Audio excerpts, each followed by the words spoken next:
We're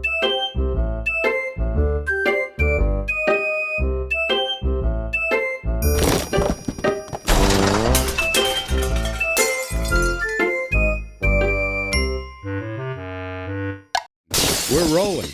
Welcome back, everybody. Episode 46 of the Jiu-Jitsu Dummies podcast. Woohoo! We're back. Back, baby. Sponsored by Fightback CBD. Get 20% off your CBD order at fightbackcbd.com. Yeah, right there. Good stuff. Bath bombs. He's got like a roll-on CBD now. Go check him out. Go to fightbackcbd.com. Check them out. Use code JJD to get 20% off your order. Best sleep of your life. Yes, sir. I'm Milton Campus, purple belt. Fight Sports Coral Springs. You can check me out on Instagram at Uncle Milty BJJ. We got Bo behind the camera. Woo. We got this young man over here. Drew Phoenix. Drew yes, sir. _ Phoenix. Head instructor of A&M BJJ, black belt. You remember? Give me your ats. Give me your ats. At A&M BJJ spelled out, and at Drew _ Phoenix. Very good. Boom. Very good. Very good. Good job. Huge shout out to Flow and Roll at Flow _N_ Roll on Instagram. Yes. You get 20% off your online t-shirt order. You got t-shirt, rash guards, your Ghees. Use JJD at checkout at flowandroll.com. Also, one of our sponsors, DD214. They're doing great work out here in the community. It's DD214 Fightwear. You can find them at DD214 _ Fightwear on Instagram. They're awesome. Gear for the war on PTSD. Boom. Love that. Get 15% off your online order at dd214bjj.com. Check out their Soul Armor gear. As a matter of fact, we're going to give you a little quick peek at their Soul Armor video. So check this out, everybody. It's amazing how something as mundane as the stroke of a pen can change your life forever. The moment you sign your name to your enlistment contract, you embark on a journey both as an individual and as a member of a team. The trials and tribulations experienced in uniform both lift you up and tear you down. Then one day you've completed your service, it's time to sign your DD214. With the stroke of a pen, you're now a civilian, leaving behind an identity. All at once you go from living by a schedule to becoming a prisoner of your own freedom. Every day is an individual battle to figure out who you are now and where do I belong. For years you've only known a life of sacrifice, embracing discomfort. For my brothers and sisters who have shown me the shortness of life, I will train, I will evolve, and I will fight my demons because you fought for me.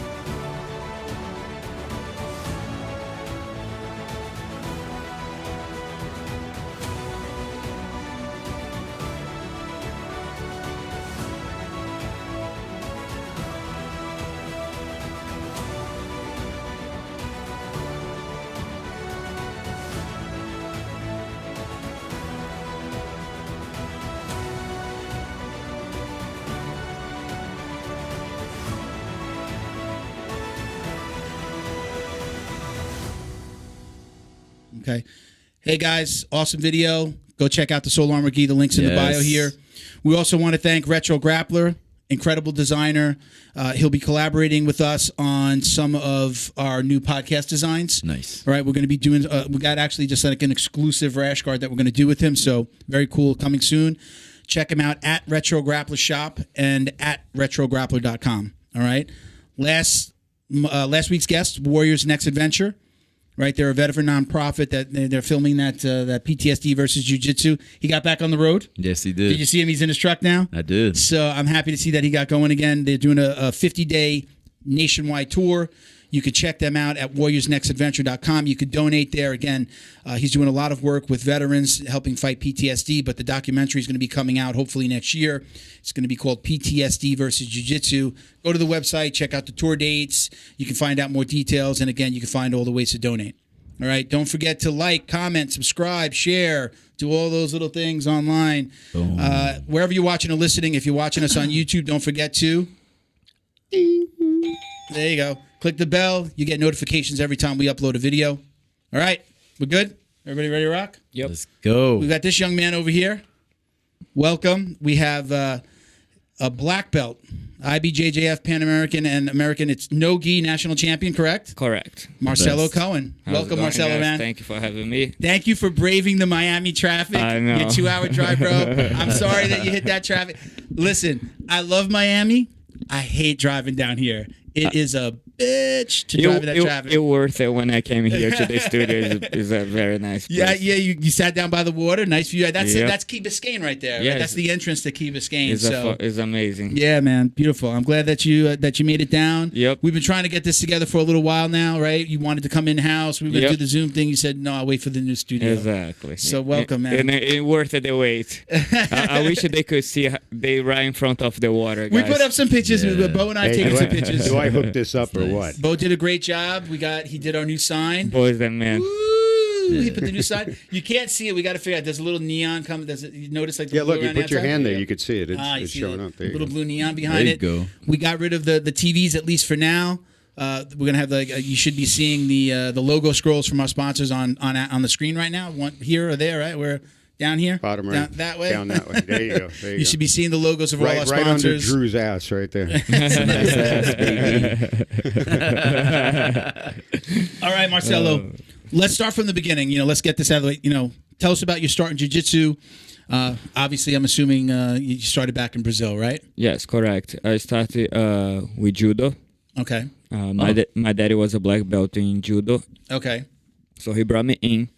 I did this as a kid, 9 years old, and then my uncle, which is a black belt in Brazilian Jiu-Jitsu at Carson Gracie School in Rio, Okay. he brought me in when I was 16 years old to Jiu-Jitsu, and then that's when I started training at the Carson Gracie School. So is it safe to say you never pull guard? What do you mean? I always pull guard. Really? I always pull Oh, guard. Hey, man. the judo move that I was good with, it was the one that you kind of pull guard a little bit, and you put the leg, and then you tripped him. Yeah. As a faking pull guard, kind of. Yeah. So I always pull guard. So, do you think that's like a good recipe for success? Is starting with judo? I mean, jiu-jitsu is essentially derived from judo. Yes.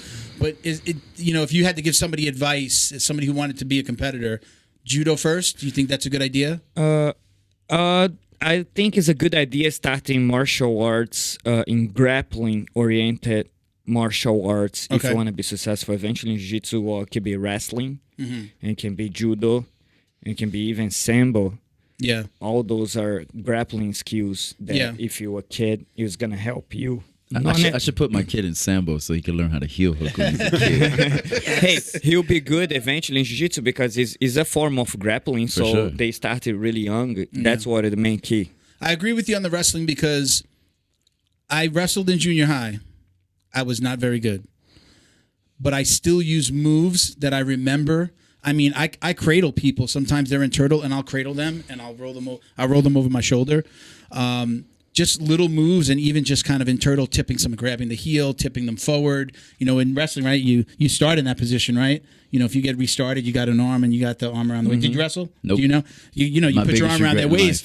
Well, you want to kind of tip them forward. You grab the back. I still do that, and people are like, what the hell, So a lot of people don't kind of know those things, but I agree. I think wrestling is probably one of the best arts. With competition schools down here, though, we're almost always starting from the ground, right? We're usually starting from the ground. So yeah, it's great to have judo, but I think the wrestling helps you more, especially if you want to compete. I was just happy that they put me in any grappling oriented thing since young. It could be even jiu-jitsu, I just glad that they put me when I was young. Yeah. Keep you out of trouble? Or or because it got you to where you are now? It kept me out of trouble later on. Yeah. So when did you, so you're doing judo, then you start doing jiu-jitsu at what age? 16. 16. When did you come to the States? 2022, I should be 22 years old. Yeah. Yes. Okay. And that was... I was a brown was it belt. for jiu-jitsu? No, Or I had family here, and jiu-jitsu was really, really new. Mm-hmm. Not many black belts around. Actually, in Jupiter, there's no black belts. There was a brown belt. Okay. So I came here and then started as a brown belt. Eventually, my teacher flew here and promoted me to a black belt. So I met you when you were a brown belt. Yeah, it's right. At the FEGL tournament. The FEGL Florida tournament. Grappling Remember League. So you guys remember each other? Yeah. Yeah, so this was before they were super fights were a big thing. That was one of the first one here in Florida. Yeah. Yeah, it was when I was still under Fight Sports. Yeah? Yeah, Wow. and it was me and Ruben and Christian Woodmansey, and Christian fought Oh, I know him that that name. night. Yeah. But then there was also a police versus military versus firefighter, and I won this huge belt. I choked out a cop. It was a good night, right? Yeah, it was a great night. Yeah. They had walkout music. But this we're talking about in the times that didn't it exist. was like this. 2011. Yeah. Yep, it didn't exist the super fights. Yeah. Yeah. And I think that's probably at a time when people still thought that this was like, The- you say anything with jiu-jitsu or choking people out, right away they think cage, you're an animal, you're a cage fighter, Oh, yeah. you know, whatever you're doing. Or they're going, hi-ya, oh, you do jiu-jitsu? They put it like a ring on the middle of a mall. downtown mall, Are you serious? and the commentator were live, like it was Dean Thomas actually. Oh, yeah. He's good now. He's good. He's on ESPN now, too. So he was commentating live, like with the microphone. Now he's doing this. Now he's pulling off. Remember Yeah, that? I And could remember you that. hear, like, you hear it through the speakers? And Or was it being recorded to, like, the cameras? It's like was the first super fights in, Yeah. probably in wow. Florida, I guess, right? Was Yeah, one it of the was first something one? What, Yeah. what belt were you then? I was a brown You were belt. brown belt? Yeah. How'd you do in that? How'd you do that? I that- won that my day? fight. Yeah, Yeah, Very it was cool. a good time. And So he it was won. just I all. won It mine wasn't too, tournament yeah. style. It was matchups. So It super was fights and matchup, matchups. super fights, walkout. You know Tubby Santana? She was a blue belt too. Yeah. And she had beef with whoever she was going against. It was Oh, funny. yeah? I remember Yeah. that. That was her. I think she's really good. Of course, she Yeah. that was her very first super fight. Mm-hmm. Yeah, and now she's got a title in Fight to Win, right? Yeah, she's amazing. Yeah, I had somebody talking to me about bringing her on. Good shit. Oh, yeah. I did an interview with somebody outside of jiu-jitsu, but we were talking. Excuse me. We were talking about jiu-jitsu, and he's ex-military, and he did. His name's Scott Ferguson. He interviewed me, and then we've kept in touch. And he started to train with her up in where's that? Up by you. Yeah. The gamblers up Yep. there, right? Yeah. So yeah, she started training up there. Yeah, and, she's awesome. And he's talked about, I think, her and her husband. He wanted to bring them both on. So I said, hey, let Yeah, me know. that'd Let be me know good. when you guys are ready. Yep. So okay, so Husband's first cool, super too. fight way back when, Yeah. and then I think automatically when people think about jiu-jitsu in Florida, it's Coconut Creek or Miami. What brought you to Jupiter? Was it that the family was in Jupiter, or did you just kind of My family was in Jupiter, Okay. but the Armory history was this guy Joe Mullins used to be an owner there, Okay. and he was a very very rich guy and had the jiu-jitsu as a hobby. So he brought it from Brazil, Okay. Bochecha, Okay. Edson Barboza, Cavaca, and other famous fighters that he founded them in Brazil and brought to the Armory. And the Armory was a huge powerhouse. At the same time, at the same school, we have all these big, huge names teaching at the Armory. And then I was there as a brown belt training with those guys. And now, do Wow. you? So, what's happened with the Armory? Do you own? No, I the took Armory, or over. I took Okay. over, and I have a silent partner. Okay. And now it's just jiu-jitsu. It's a jiu-jitsu program, Okay.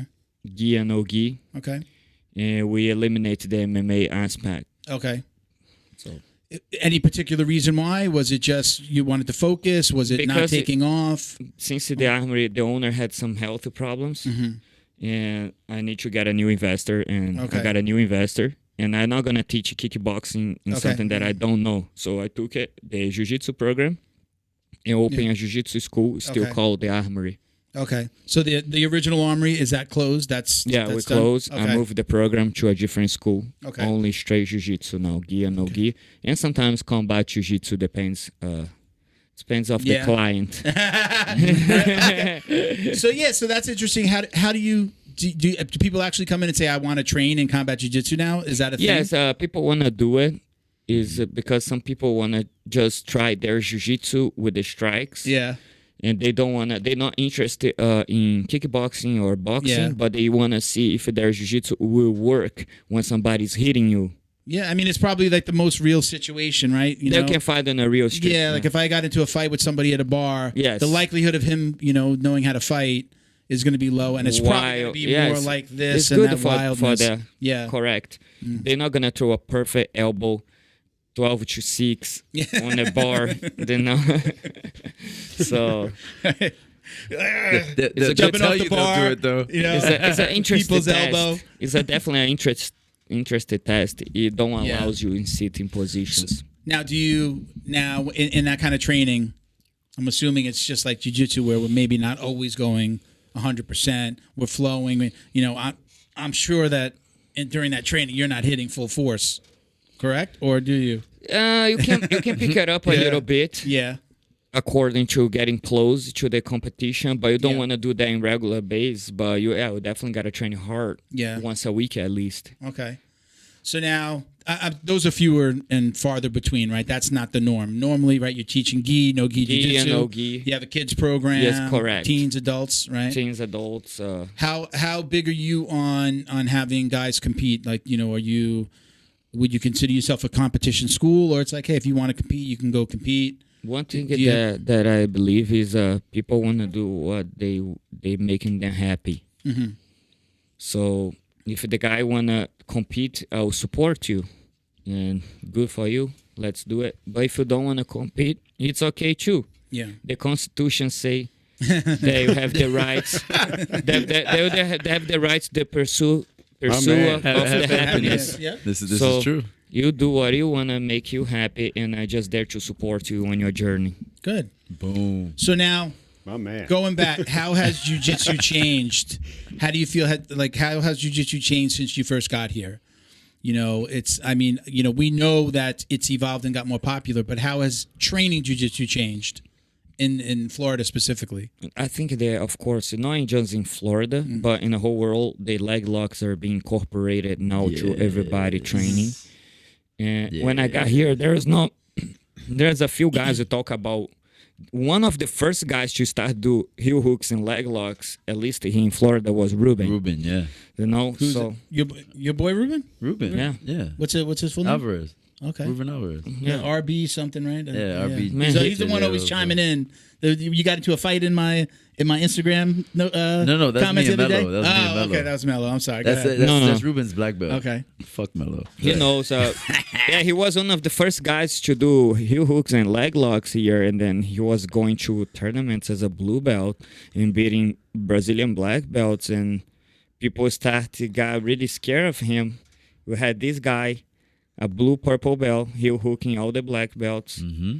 He just a little bit underground, but who knows, you know? Yeah. Who knows. Who don't know it because don't know yet. Yeah. So how do you feel about like this rule change in the IBJJF? I think You it's know? great. You think it's a good thing? I think it's a good Not something that worries you. Do you still compete in IBJJF, or Yeah, I have do you just any- gone No, kind of another level now? No, I compete whenever. Even if Yeah. it's Naga, I might compete. Yeah. You know, anywhere. Oh boy, man! So a regular hobbyist shows up and he's got to look across the mat at you. It happens. Hey, What? sometimes I just want to compete. Yeah. I don't really care anymore, man. Yeah. You know, I already done everything. I compete every big show against the best people, and then you get to a point that you just don't care. Yeah. You just go anywhere you feel like it. Pursue of your happiness. Yeah, the What are you gonna say, constitutional man? right. No, you told me earlier that you were 38, and that surprised the hell out of me. So, I always have this question for the people in the 30s. Like, would you ever compete masters? I did it once, and then I went back to adult because what I'm looking for in my career, jiu-jitsu, you can find them at the adult divisions. I feel like the bigger opportunities in jiu-jitsu are in the adult divisions. Okay. Not taking nothing away from the masters. I think it's amazing compete at masters because you still see very famous jiu-jitsu guys competing at masters, and there's masters worlds is a big tournament. But for me, for what I wanted to do it with my career, I see the adult division is gonna give me back more from the jiu-jitsu. So sometimes I hold longer to win something at the adult that for me is gonna have more meaningful. Yeah. Now do you ask that question for yourself personally? Because as you're getting older? No, I'm not How old are doing you now? I turned 35 in July. Oh, you're still a baby. Yeah, but I'm a master's. I could be a Yeah. master's 1. Yeah. So you- you masters 2 soon. Right, and It's really in all these tough. organizations, can you really choose to go down an age group. Yeah, Yes. like, I don't think That- Cyborg ever does masters. Oh yeah, okay. But you could do either, right? You could Yeah, do I both. mean, yeah, like I could go compete Masters Worlds and stuff, but I'm like, when you said IBJJF, I know in Masters you can't do heel hooks and stuff. So You can't. Okay. no, Oh, okay. I no didn't- heel I hooks, no didn't Just know. adult. Just just adult. adult, Just I adult. didn't Brown and know. purple, black. brown, black. Oh, purple? Purple I think too? purple. No, it is No, brown no, and I black. think it's brown and black. Oh, It's brown, just black, brown and brown, black. my bad. Brown and black. Okay. Yeah. Yeah. I didn't know about the master. Yeah, Masters can't. Me, man, that's when I did compete before the heart attack. It was there was had a never heart anybody. attack? Yeah, man. No way. Yeah, I could never. There was never anybody my age. I'm gonna be 48. For heart No, attack? Yeah, I had a heart attack. June. This June is 3 years. So yeah, But yeah. did you Not doing well. Kind of do because I was doing jiu-jitsu when I had When you two heart had it? attacks. doing jiu-jitsu? Yeah. So I went to train Friday night after work, and I had the pain, and I went home. What and I kind was of like- pain? So I tell everybody, it felt like just like somebody was sitting on my chest, like somebody was sitting on me, like they mounted me, just like that same pressure. Somebody was pushing down, or a good side control where you can't breathe, your diaphragm can't expand. Okay. So I felt that pain. Honestly, it felt like I had to take a shit. That's what it feels like. You're like, oh man, I got to take a shit. I mean, it feels But, like you gotta take a shit when that's gonna people's on be your really- mouth too. Right? So, I mean, that's the same thing, right? Somebody's sitting on you, you know. So my arm hurt from here, and then I felt that pressure. In your left arm? I went to jiu-jitsu. I went to have some acai with some of my training partners. So that's why I ate, and I was like, oh man, I gotta take a dump. And went home. I told my wife, I feel weird. Went in, took a shit, took a shower, came out. It was fine. Went to train in the morning. So that was night train, 7:30 night training, 9 a.m. Saturday morning, open Next mat. day. Next So day. you slept, okay, Went, with the slept, heart attack. Woke up alive. I woke up. I was fine. Didn't even think, but I was having a heart attack. In the morning, they call it a non-STEMI heart attack. I should know more about it, but that's what it's officially called, the version. This is my EKG from the heart attack. This little dip here is what triggered them. It should be a straight line across from here. You see how this is lower? Mm-hmm. It should be straight. So see, like right there, that should be the straight line across. It dipped here. That was the sign that something was wrong. So next morning, go to train. Same thing. I felt fine. Didn't feel like I skipped a beat. Went home, doing my Saturday morning. Go home. We take a shower. I'm gonna do my errands. Go shopping. Me and my wife split up the food shopping. Whatever. She comes from kickboxing. She does a little. I call it dance fighting. She hates that. She comes from her kickboxing class, and we just crossed paths. So I said, "Babe, come upstairs. I'm feeling the same thing, but this time it was from elbow to elbow." So then I felt it. Same thing And here. then you knew it deep down, I gotta go.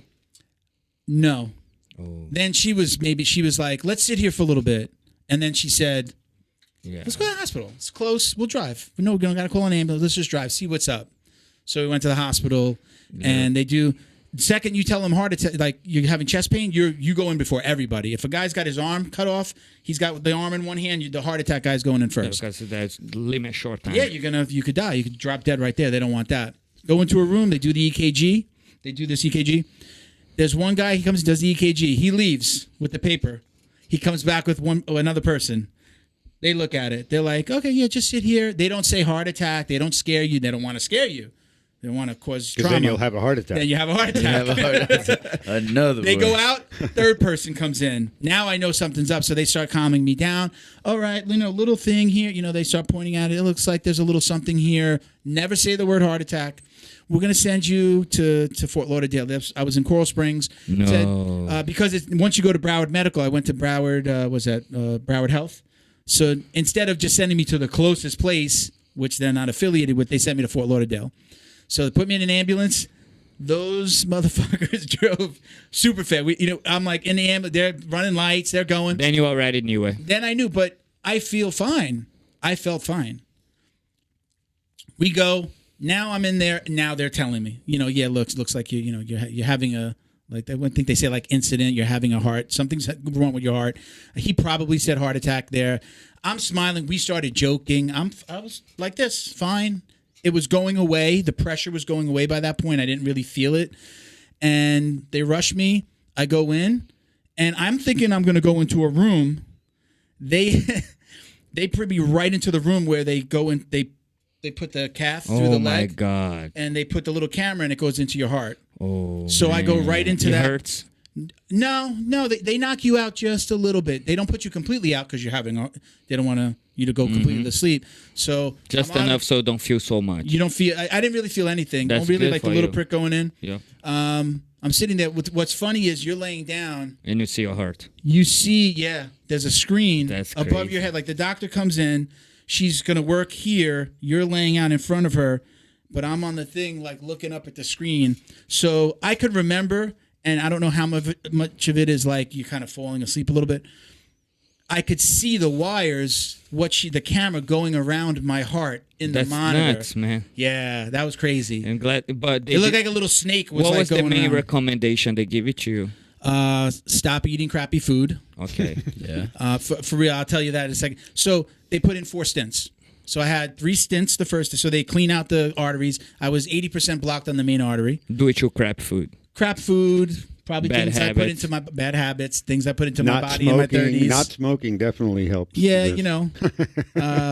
Well, glad Things to to hear. help- And things to help you jiu-jitsu work helps out. or not? What, exercise helps or not? Yeah. I mean, I should definitely be like 20 pounds, 30 pounds lighter But easily. it does you know. help. The doctors say, yeah, keep it Yeah, training. don't stop. I was back. I started training 3 weeks later. Okay, You know, good. so they put in 3 stints the first day, 1 stint the next day. I went back in. They had to do it again. Went in, put another one. They clean out all the gunk in the arteries, and wherever they clean out like clogged arteries, they have to put the stint because it's going to collapse because the arteries depending on all that gunk for so long to stay open.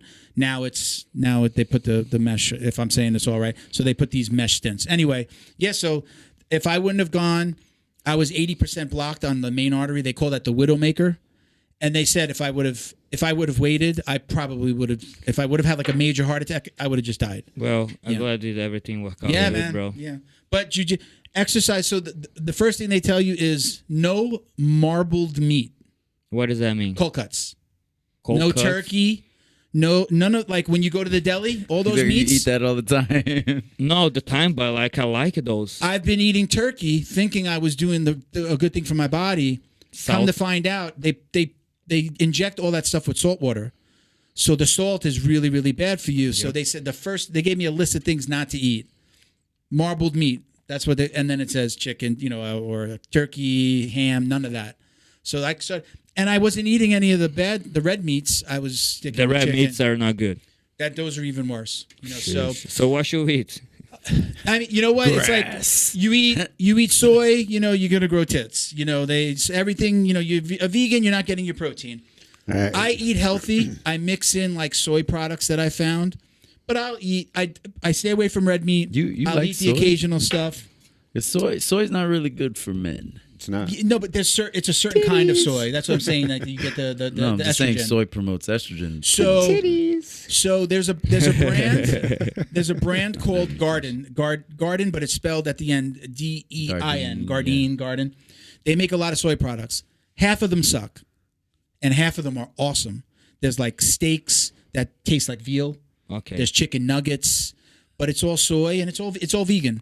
So I found some stuff. I've Just had trying to vegan dodge the pizzas. bullet.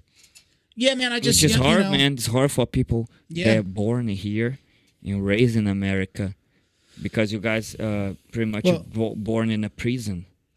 Not prison when I say you prisoner of the system. Yeah. Yeah. Yeah. Oh, hell yeah. You know, like Yeah. I was raised in Brazil, and then the food is natural. You grow up with people cooking, and then it's just different. Well, I'm Puerto Rican.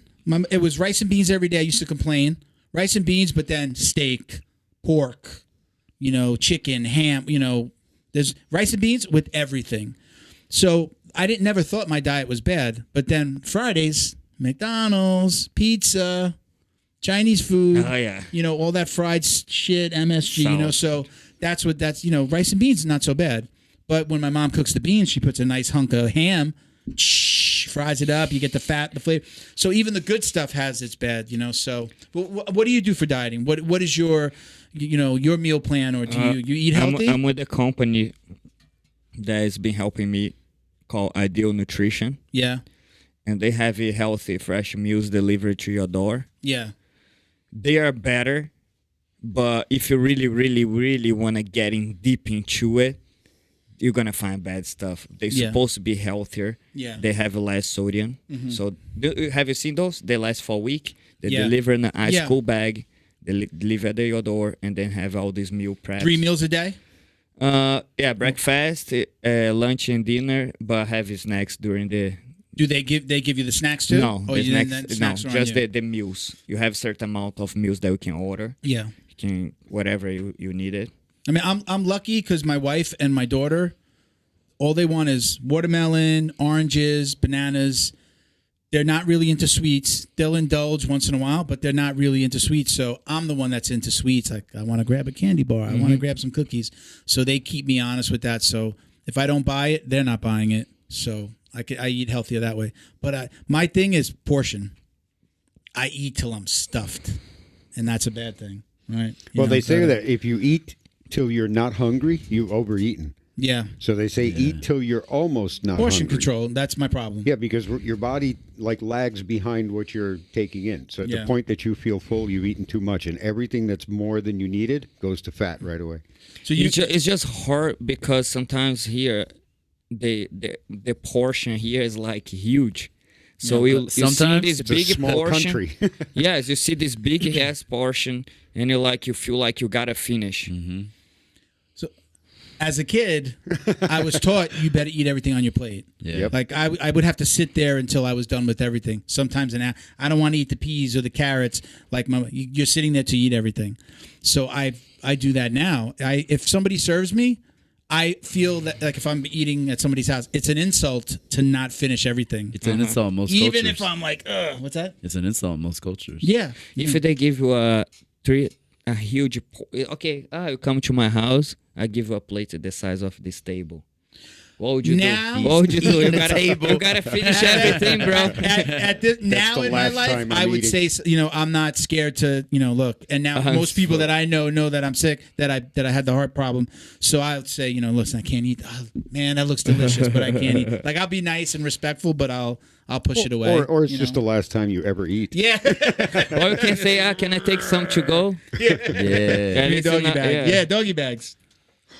So, what weight do you train at, or what do you walk around at, and where do you train, and like how does dieting? Do you have to cut weight to compete? You cut weight from where? Yeah. It's crazy. He cuts his hair. I walk around on 138. Okay. I compete at 135, Okay. Oh, okay. 125, Whoa. Okay. and I have done 122. What? Is that a hard weight cut for you? Because there's not. Yes, the 122 is the hardest one. Yeah. That's the IBJJF no Ghee rooster. So How do you Yeah. make that? Hey, you want to be an adult champion? Thinking about it. Yeah. Right? Yeah. Because it's a tough cut. You're going to probably have 2 fights, 2 guys there. But imagine it that it's a solid title. Yeah. You know, it's an adult IBJJF gold medal, Boom. black belt. Yeah. Right? So worth it, the cut. Because then you're going to be, I know I'll be stronger in that cut than I'm stronger at 135 if I do it the right way. So what do you think about people that say, and this isn't my opinion, I've just heard this said, like with the UFC, they want the guys fighting closer to their walking around weight for health reasons. What do you think about that? Forget that it's UFC, but in general, health experts saying, cutting weight is bad. Do you have an opinion? That's why IBJJF, they waiting you right before the fight. Yeah. Which is great. Right before. But I still cut. I still get very skinny, and I still fight right before my fight. So And what do you take in? Like, as soon as you weigh in, do you drink anything? Do you eat? the Pedialyte and honey, Okay. and I do my first fight because you can shoot honey really quick. Yeah. So because you'll be low on energy, so this wakes you up a little bit. You do your first fight, and then you have, if you pass, you have a time to drink some more and have some peanuts or something. So your advice now, we're talking about somebody, you're a professional, you've got multiple titles, but what about that white belt? I know a specific situation where I went to watch Miami Springs a few years ago, and there was a white belt. She's a sweetheart, but she was cutting weight. She goes in, she loses her first match in less than a minute. I think it was less than a minute. I might be exaggerating, but she lost real quick. She starved herself right up to the weigh-ins, right up to that day. And I was telling other people, I'm like, why would it's white belt. Why would you do that to yourself? What is your advice to somebody who's starting out? Should they be cutting weight? Or again, I won't say a hobbyist, but you're a student. What advice would you give to a student? Goal? Let's see. What's the main goal? Somebody that, what do you want to do? For her, you want to win? I think, her in this specific instance, her boyfriend at the time he's a competitor. I train with him now still. He comes to our open mats. And I know that, he wants to be a world champion. Now, he was already a brown belt. She was at white. She's at blue now. But I remember that competition, and I said, why would you do this to yourself? How much weight she cut? She probably cut a good 20 pounds. That's I think from her walking around weight. A lot of weight. Yeah. Over time, she was cutting, she was working 20 out. pounds too much. Yeah. Too much weight. Okay. And I might be guessing at that, so I'm sorry. I'm not going to say her name. I'm not going to say their names. You can cut, but 20 pounds is a lot.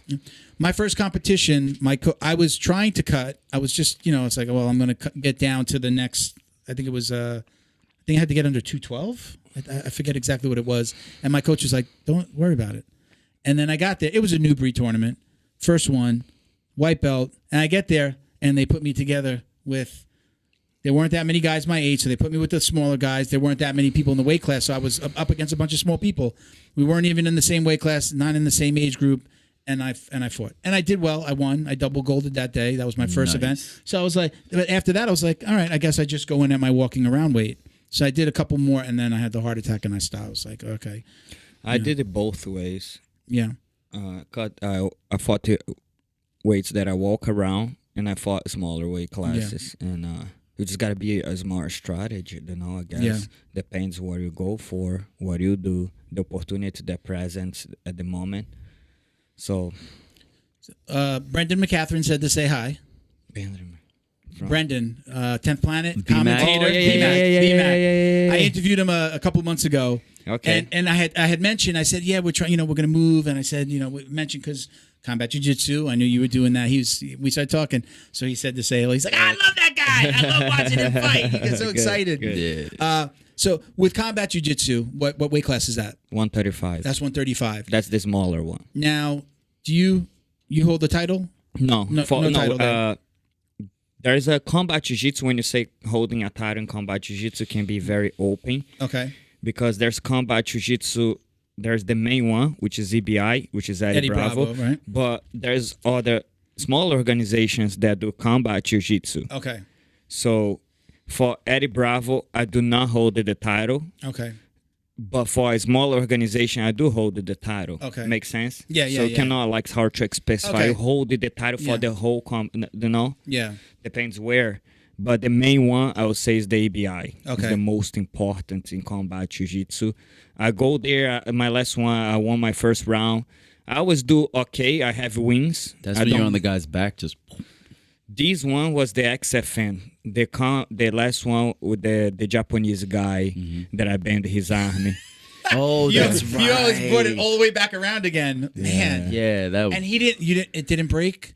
He says it didn't break. No, but I heard some weird noises. It was like a shirt ripping, a breaking. Yeah. It's like ligaments. But Japanese people were there different. The guy was a national Japanese, and then they very survivals. Yeah. Man, that arm just was. a flesh And then wound. you rolled him, right? You had him. I kept. It was the whole fight. Could you have gotten it further? I tried Or- do a switch, but his arm slipped out. And I Yeah. got a little frustrated, and then I started slapping. You made Next him time pay. you tap to Tap it like you're not gonna go away. I had a, again, I'm not comparing what I've done to what you've done by any means, but I was in my last tournament. I had the guy's wrist. I had him in a lockdown. He was on top of me, and I caught his arm, and I had it touching. And I looked at him, and he just smiled at me. And I said, what are you made of rubber? Yep. And then I proceeded to Some look. people are really man. flexible. He was, I just couldn't believe that it could go straight. It was a GFT guy, too. I forget his name. I know it was a GFT guy. I don't know if it was your GFT gym at the time, but it was a GFT guy. And I remember seeing the logo on your wall. But, some people are just like, They used to call that double jointed. Yeah, I don't know what this is. They still say that sometimes. Yeah. What is that? Is it not allowed anymore? No, it's PC. It's like saying you're a weirdo. You know? So when is are you going to be competing in Eddie Bravo's organization again? Are you going to do the EBI? Yes, I'll do it again, but now they gotta go around all the weight classes so they can come back to 135. Okay. It was really nice. It was in Mexico. Yeah, I saw the it's pictures, good man. You times. like you had a good time out Yeah, there. it was really nice. Average weekend. How many times do you travel? Like a month? Are you on the road traveling, competing? My next travel is to teach a jiu-jitsu camp in North Carolina. Okay. But Nice. like I it's pretty much I do when I feel like. Yeah. You know. So that camp is what, for kids, or you're training Kids pros? camp. Kids camp. Yes, the Okay. kids for the IBJJF Pan Ams. Okay. Oh. My friend Daniel, he's a great black belt. He hired me for the weekend to do a camp Yeah. for their kids there. Do you do a lot of do you travel into seminars as well? Yes, I do. It's just take time in terms of you gotta sit down and plan it the whole around trip. You don't want to just go and come back, right? You usually want to go and stop try to a and- couple times. Yeah. It can happen sometimes if you're worth it to come and teaching and come back. Okay. So it depends the negotiation, depends with the plan. Yeah. So people can go to like your Instagram and send you a message? Yes. What's your Instagram? We'll put it on the screen right now too. At Marcelo Cohen BJJ. So they can just hit you up, send you a message, start talking to you, and you can Yes, try and to figure ask you something questions, and I answer a lot of the answers is about my DVD. Sometimes they watch the DVD and they have small questions that they want to know. out. Okay. I answer that too. What DVD is that through? What website? BJJ Fanatics sell my DVD. Okay. I have one the Kimura DVD, and I course. have one the Cross Grip Old Man Sweep is a Ghee DVD. How did you find how did the Kimura become your thing, right? That's what you're known for. It's just a natural. You gotta Yeah. find a natural move that adapt to your body. Yeah. So you might have a natural something that you feel comfortable. It can be a little piece of South. exactly. Love the north south and the lockdown. Now I'm getting into the lockdown. So you start developing to this position more and more Yeah. and more and more and more, and it becomes so good that it's hard for people to stop. What's your move? What's your go-to? You're on, gonna say man. anything legs. Which man. one? You're gonna say anything legs. What is the that Leg DDT locks 14 shirt? what is Which it? one? It Leg says- locks and heel hooks. No, it says wrist locks and Wrist heel hooks. locks and heel hooks. You like the best wrist lock and heel In the hooks. gi, yeah, because in the gi, I like to pull the arm across and go for like that pendulum sweep, Okay. right, or get into that pit stop position and start attacking from there. But a lot of times I'll do this and they'll pull their arm back, so I'll bring this leg up and just wrist lock them like that. So you hit the wrist lock just from this position or from a different other Oh way? no, from a bunch of positions. That's what I'm saying. That's will be a DVD, a wrist lock DVD, and you get into it. The micro little details that involve it hitting a wrist lock from anywhere. Yeah. My first coach, I met him. They were friends. You trained with him as well. But my first school that I went to, they knew each other, and he was teaching us. June of 7 years. 7 years ago, he was teaching white belts wrist locks. So that was his thing. He was a big dude. So he was like the perfect coach for me because he was like 265, shorter than me, but he was big. I was always 210, 220, and probably 220 when I started with him. So his moves were like perfect for my body type. So it was like really, I picked up on all his stuff, but he loved wrist locking us. Just he'd be inside, he'd get you real quick. But now I like no gi, so like I like a lot of the heel hooks. I like heel hooks. I love 50-50. So the Kimura, it kind of like it's one of those things where it just finds you. It just found you, and you're like, oh, wow, I'm always survival getting that. instincts. Yeah. I get to the close guard, and I don't like it. People push it up too much, so I attach to the lock, and then when you attach to the lock, you can't push it off. It's locked in. And you got to sweep you swept the Japanese guy. You had it on Yeah, for a you little bit, can't and do then it. you swept him right after that, right? Did you That sweep was him? he sweep himself because in order for he don't get submitted, he had to roll. Okay. So I land on top. Okay. And that happened several times. What's your next favorite move? Is there a next favorite? Yeah, bar. Armbar? Yes, From where? from close guard. Okay. I hit a lot of moves from close guard. So you like that? Yeah, you're talking. That's about how pit stop. That's how I got with Christian. I don't know if you remember. It was an arm bar from the bottom. I don't remember, but He I was remember from you the went. bottom, That's yeah. nice. Nice. So tell us about you got. Did we give a shout out to the professor that gave you your black belt? Marcelo Saporito, he's a Carson Grace black belt in Brazil. He's a head coach at the Carson Grace headquarters in Rio de Janeiro. Okay, and does he still come to visit? He's not coming. He's older now, It's old. Okay, so he try not travel too much, but he's Okay. still teaching in Brazil. okay. So when's the last time you've been to Brazil? Before COVID. Before COVID? A year before. Did you go And- back and forth a lot? What do you mean? Did you travel a lot? Yeah, sometimes not a lot, but in Brazil there's nothing but just vacation, you know. So I go there, visit, and then I leave. Yeah. No, I was just wondering because I haven't been to Brazil yet, and I was just wondering like the difference in training from here in Brazil. Did you see the new thing of the requirements for IBJJF now? They require now, in order to be registered you, as a black belt, that you gotta have it show one visit in Brazil on your passport. Really? No. I was like, oh, I gotta go. I was like, You gotta go. Hey, Okay, man. hey, you tell your wife. Tell my wife. Bro, I've been I around the have to world. go. I have to Been go. around the world. I How'd haven't you been to go? Brazil yet. What's the biggest differences? I mean, I know it's been a long time since you Training. that you trained there. I for an trained there extended period not of a long time, but I went there, visit, I train. I see how they do. What are the main differences between how they train in Brazil and how people train here? Professionalism. Yeah, Here is more professionalism. here it's more professional. Because it seems loose in here what, too. In what way? In what way there? Like, No way. There's, I mean, I hear like when the AC's out in our gym, they're like, we're doing it Brazilian style, you know. no. That's what we hear. But the guys are, they're, I mean, depends the person, right? You cannot judge a whole culture based, yeah. you know, it's depend the person. But I feel like people here take a little more serious. Oh, really? Okay. Yeah, because if you take serious in Brazil, you start to see people, and then you move here, and now we're Yeah. here. Is it because there's more opportunities here? Yeah, it's Like for people come fighting. here to take it more seriously. Or look at the shows, Yeah. you know, who's number one, EBI, all these opportunities they have here. What's your favorite show? What's your favorite show to compete on, or that you've competed on? My favorite show so far is was EBI Yeah. and who's number one from And the Flow EBI Grappling. specifically, the combat. Any Eddie Bravo show. Yeah. Any Eddie Bravo show. What is it about his shows? If you think about production value, Yeah. they have a really, really nice production value. They pay decent Yeah. and they take care of the fighters nice too. Yeah. They put me in a nice room with the ocean view. They took me to they took, Yeah. I saw the room. Why I was gonna- watching you on we're Instagram. gonna complain about it, Yeah. you know. So That's good. these are very nice show. Also, the the Who's Number One show is really nice because it's just cool stuff. Yeah. You know, So how was the match? Oh, sorry. No, go ahead. How was the match against Musamichi? it was a tough. Of course, the guy's number one, and it was a crazy one. I thought he was gonna go for a leg attack more. Surprised me that he went for a controlling strategy more than try to finish right away.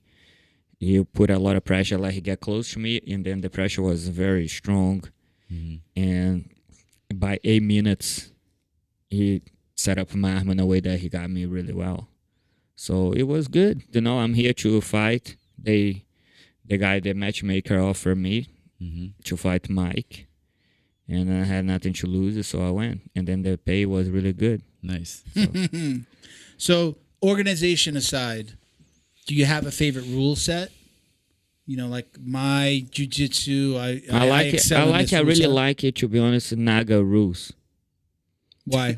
Because there are It's at points every- and heel hooks. Okay. All right. So it's not bring it for nobody's side. If you're thinking about, if the guy is a point strategy, he can still do that. But if he wants to do the heel hooks, he still can do that. So it's nice because the points count, but you are allowed to do all the submissions. And you That get a is- sword. Oh yeah, that's the best. That's the They still best. do that, right? I don't know. I haven't They done do the Naga. belts. They They do do the the belts, but the sword I think is for The kids sword. now. But back Yeah. in the days, the They gave sword, you yeah. Bro, I want a adults too? sword. I have it, of course. They were cool. Hey, didn't have a spot for people to compete as much. So if you look at back at Naga, high level guys that are competing there, like Wagner, Ruben. Popovich, and big names because there was limit opportunities. So when Naga come around, it was a really big deal. How I saw you, I think before the combat jiu-jitsu, you were training with Wagner somewhere. Yes. And you were showing there's a video of you showing the I'm not Kimura. showing. I was asking questions. Oh, you were asking? Oh, I thought you were training. No, it. no. Oh, okay. I was asking questions to him because Okay. he was one of the guys that inspired me the most to do the Kimuras. That's his main move. Right, he does that standing Kimura. He does from everywhere. And one of the moves that I can catch a lot of things that his advices, because even though both do Kimuras, he has more experience than me and have different points of view in how to get it. So I was asking questions on that video after the training. Yeah. Everybody want to ask him questions, so you got to kind of get in the line a little bit. Oh, yeah? Even you? Yeah. Really? Yeah, Wow. I wait an my own OG, time, man. man. I wait my Wagner's own an time. OG. I can ask a question, and that was good. So what belts do you hold currently? Do you hold any in any of these organizations? Where For you have a belt? combat, XFN, Okay. I know I saw that one. I saw you. 125 pounds. Okay. Waiting for a match. Okay. So that's the current belt. What's up next? What's looks like is on the horizon? You're just Looks waiting- like, I don't know if you heard about Submission Underground. Oh yeah. Yeah, with Chael Sonnen. That's the only show that is missing for me, and I've been talking to the matchmaker, Okay. and I don't have an opponent yet, but we just start to talk about get me a fight there. Who would you want to go against? Is there anybody's jiu-jitsu that you're like, I wonder if how I would do against that dude? There's nobody specific. I just want good fights. So what if they put Gabby Garcia in front of you? Then I pass to you. And I say, hey, he's closer to her weight than me. I have my buddy. No, I'm passing her to you. You have her than me. Why are you gonna fight I her? pass her right back. We might have to split her up. Hey, that actually could be a good match for you make a lot of money, because imagine how many sponsors you could get if you have a match like this. Like Craig Jones, that's why he's doing I was that. gonna just say that I saw an interview with him. It was just in the last couple of days where they really are trying to work that out. What do you think about the kind of male female? This will be good because it's bizarre. Yeah. It's gonna be good for jiu-jitsu. People watch. Yeah, And the banter fights, back and forth is just hilarious. What's that? The Yeah. banter between her and Craig Jones. He's trolling her when she does her lives. When she does her live videos, I see. He gets on and trolls her. He's having fun with. I think she gets a little mad, but he's just playing with her to try to get everybody more excited about it. It's not gonna He happen. says it's going to happen. When? He says it's going to happen. I think the issue is that she's got her Ryzen. Is it Ryzen? Ryzen. She's got her contract with Ryzen where she fights MMA. So it's kind of like, I she think beat as up long the as old they lady? do it in Ryzen, it'll happen. She's got to do it in Ryzen. But then you got to get them on board for a male, female. And then where does that lead after this? Does this become a thing? You know, who's going to fight who? At what point do you say... Yeah, fight Jenner. You know, at what point What did you say, Bruce Jenner? No, formerly Bruce Jenner. At what point does this, then you have two people evenly matched, male, female, same weight. Do you make that fight? Would you fight a female your weight? You know, that's what. Money. If the money's there, They're gonna pay me. if you have a female at 135 starts trolling you on Instagram, you're gonna take it. Tubby, start talking shit. Start talking shit, Tubby. Tubby beats me, man. Tubby beats my ass. Can you get another one? So, advice for a young competitor, somebody who is, let's say, you know, they're in their teens, and I want to be like Marcelo. What advice do you give them? Is this a career path for people now to be a professional jiu-jitsu practitioner, whether you own a gym or not? Can you make money? Can you make a living without the gym? You cannot tell what not to do or what to do. You just gotta be smart. Yeah. You cannot just, you can be the best jiu-jitsu competitor, but if you don't articulate well contracts, sponsorships, deals, multiple things happening at this DVDs, you cannot just think, you can be good, but in order for these people come to you, You gotta be like a Gordon Ryan, I think. So you got to be good or be Gordon. I like that. Hey, TM. There's a T-shirt. There's a T-shirt. Right? Either be good or be Gordon. Let's put that out before TM. before this comes out. Yeah. That's There it. we go. TM. Copyright. So Phoenix everything can original. play parts, you know. We cannot just say, it's gonna be only a jiu-jitsu competitor. Everybody, if you're thinking about monetary and financial Yeah. view, you gotta have a different source of incoming. They're all related to jiu-jitsu. But they're Makes- different parts of jiu-jitsu. DVD incoming, seminars, teaching, bouncing. Yeah. Because I'm 135 pounds. The only reason I have this job is because jiu-jitsu. Yeah. Because I'm a black belt and because So you gotta have different things going on at the same. So you Yeah. gotta be smart, man. Cannot just Yeah. I'm gonna compete. Diversify. I mean, Gordon Ryan's been talking about a lot about that. I mean, when he said he made what he's making $1 million. He worth $1 to $2 million according to Google. Yeah. He was Google's talking never about wrong. making more money from the instructionals than anything.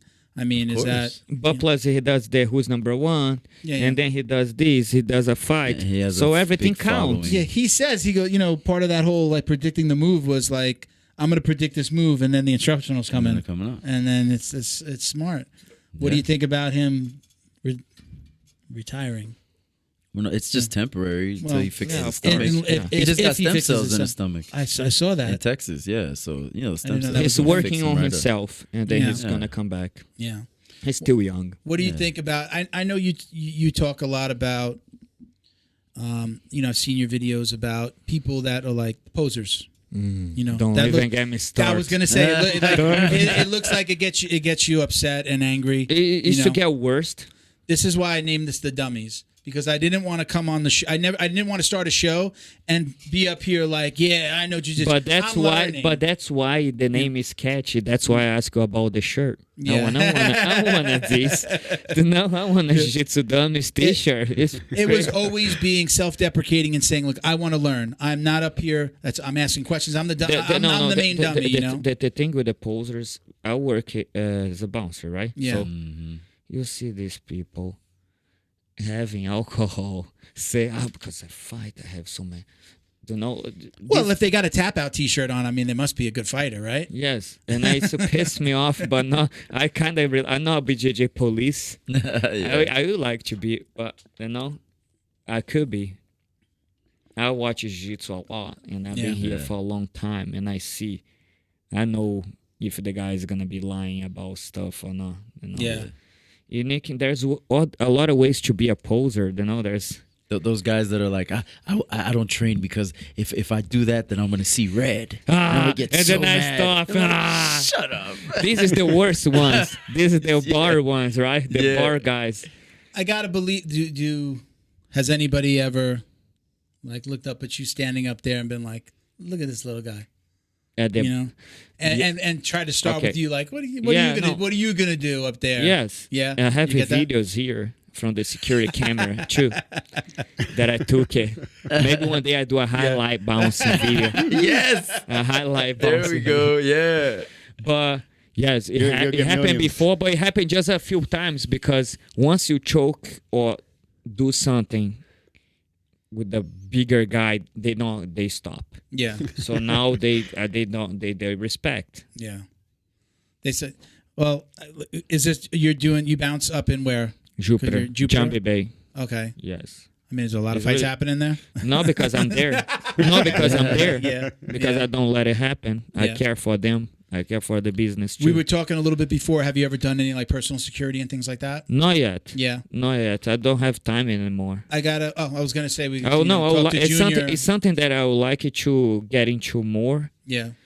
because I like it. Yeah. I think it's interesting Yeah. and fun. Yeah. So, and actually, it's really well paid. Yeah. You'll be surprised. Yeah, I mean, one of my original co-hosts, one of the original dummies on the show, his name is Junior. He's out in Texas right now. He travels to do personal security. I know he's got a gig down here in Miami.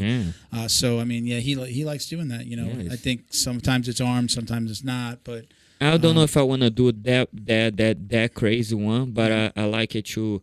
And also, the staff of the place I work, they train with me, some of the people.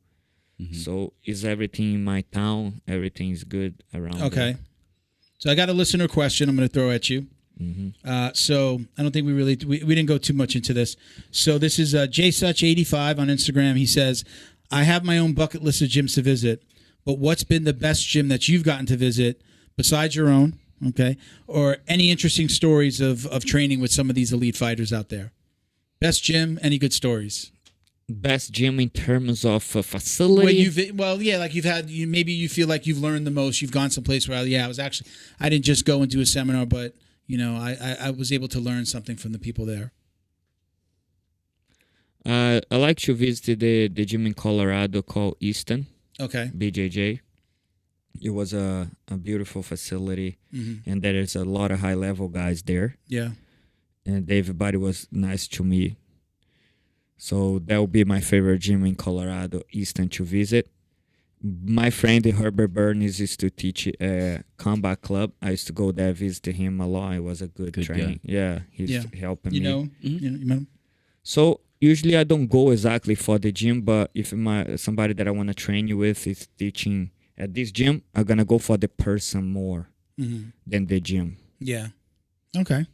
So I will tell him to look in the instructor that he wants training under, and don't worry about the gym. Just go for the person that is teaching. Yeah, because there's a concept in the Marine Corps that we say you're a direct reflection of your leadership. So if the instructor's cool, then the environment's going to be cool because they're going to be a direct reflection. But sometimes I totally understand that. But there's times that bad people, they have really good jiu-jitsu. What I was saying, like a guy that might not be a good guy, but his skill is extraordinary. It's amazing skills, but as a person, he's not good. I still taking advantage of this. I go for his skills to train this person. When we're done training, that's it. Yeah, that's it. Bruce Lee. Sure. So you cannot take it so personal. Oh, he said, "I hurt my feeling." No, man, I'm here for learning. This guy, he might be somebody that is not my person, but his skills are so good. I needed that skill. You want to absorb that knowledge. So I look into that a lot and less to the personality. Yeah, you can learn something from anybody. So that's a really good approach. Right? Yeah. There's a friend of like mine that was going through a approach. problem. He was training with a very high level guy, amazing guy. But this guy, bro, I say, just go there, learn, roll with the guy. And who cares? After the school, pay your bills. That's it. I trained with the world champion. That was awesome. Why you care about what he's saying on Instagram? Yeah. Why you care? Like that, like a lot of people give Gordon Ryan a lot of shit for playing that role of the heel. Yeah. There's so much talk of, he's doing it on purpose. Of course. And he's getting the when everybody that's complaining about it is getting the reaction that he wants. I got a message last night from somebody. I'm not going to go into it. I got a message, and I showed it to my wife, and I said, "What do you think I should do here?" And I know better. Just ignore it. But I looked, and she goes, "Why give him what he wants? He wants you to react, and he wants to get back into it, back and forth with you." And I just, you're right. And I just moved on. Left a message there because it was a stupid message, and I want to make sure I have it in case he says something else. But I was like, I want to repost it. I want to show people who this person is. And then I said, why am I going to bother getting into it? And I want to, I just want to learn jiu-jitsu. I want to learn jiu-jitsu. I want to talk to cool people about jiu-jitsu, and that's it. Yeah. So one of the most important things I learned as a man is to make my mind stronger than my emotions. Okay. Right. And I'm not too into astrology, but I'm a Cancer, right? I'm an emotional bastard, right? Happy birthday. It's coming up. Yeah. Right. But I've learned to make my mind stronger than my emotions. So when you talk about that, right, the instructor that rubs you the wrong way, but you could get something from that person, that's your mind being stronger than your emotion. You gotta focus on what you can get good at it. Yeah. And in the Marines also, the primary objective of leadership is mission accomplishment, right? And then troop welfare.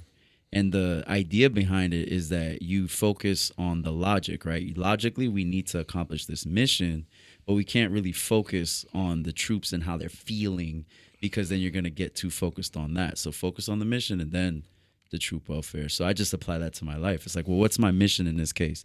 To learn something from this guy. So I'm going to learn it regardless of how I feel. Who cares if he cuss you on Instagram? Yeah. Oh, you hurt your feelings. Yeah. You know? Yeah. Hey, listen, in advertising, I learned you have to work with assholes.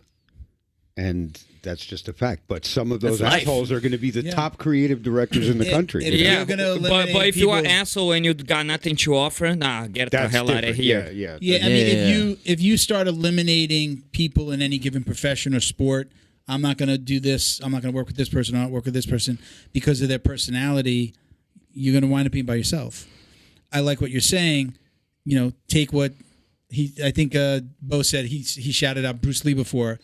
Take what's useful. It doesn't mean that you have to go out to dinner with them. No. In sales, we're both in the marketing field in our day jobs, and I tell people when they have a client that's really just giving them a hard time, or they're just really needy, or they're just being an asshole to my employee, I tell them, you're not inviting them over to dinner.